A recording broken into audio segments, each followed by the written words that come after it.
As it is the practice in our discussions, we shall start by hearing the delegation of the country concerned. Therefore, I pass the floor to the distinguished representative of Myanmar. You have 5 minutes, sir.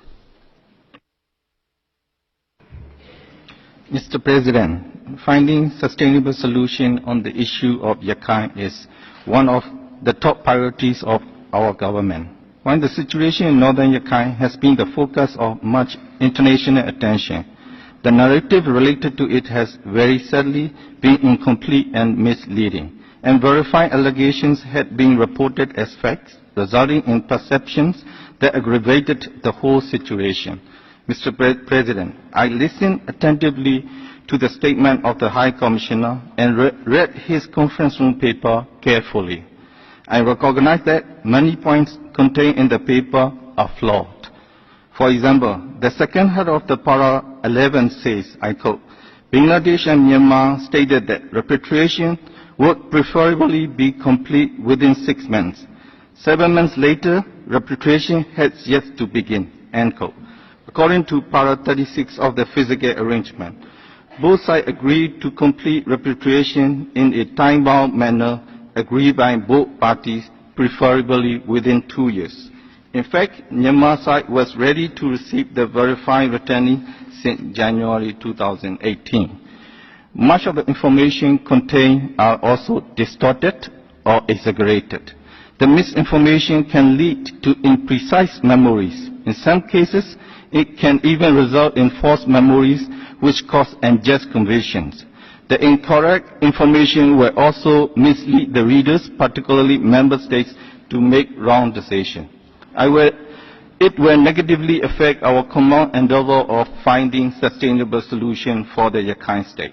Mr. President, the situation in northern Rakhine is extremely complex. It has challenged our animal dimension involving issues inter alia, sovereignty, territorial integrity, terrorism, rule of law, human rights, and illegal migration.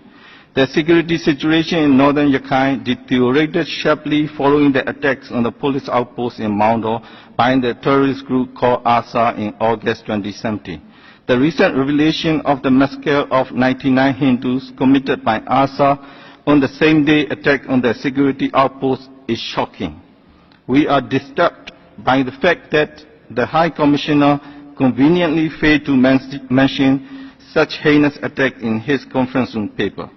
The subsequent clashes between the security forces and terrorists led to a significant number of Muslims seeking shelter in the neighboring country and other communities in southern Rakhine. We feel deeply for the suffering of all the people who have been caught up in the conflict, especially women, girls, and children.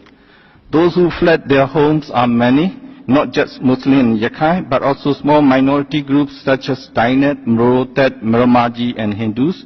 The root cause of the tragedy was terrorism, and terrorism cannot be condoned under any circumstance. Mr. President, Myanmar strongly condemns the violation of human rights. The government of Myanmar, as repeatedly stated, will not condone any human rights violation and will take action against perpetrators in accordance with the law, where the allegations are supported by sufficient evidence. The government has recently made the announcement of its decision to establish an independent commission of inquiry with international and national personalities. In her speech to the diplomatic corps in Naypyidaw in September 2017, the State Councillor Aung San Suu Kyi stressed that, I quote, action will be taken against all peoples, regardless of their religions, race, or political position, who go against the laws of the land and who violate human rights as accepted by our international community. We have never been soft on human rights in this country. Our government has emerged as a body committed to the defense of human rights, not of any particular community's rights, but of the rights of all human beings within the borders of our country. End quote. Mr.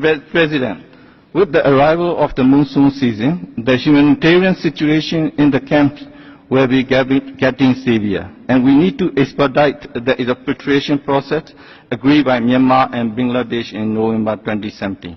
Myanmar is doing its utmost to repatriate the verified displaced persons as immediately as possible in order to avoid yet another humanitarian disaster. We hope that with the recent signing of the MOU between the government of Myanmar, UNDP and UNHCR, things will now move expeditiously.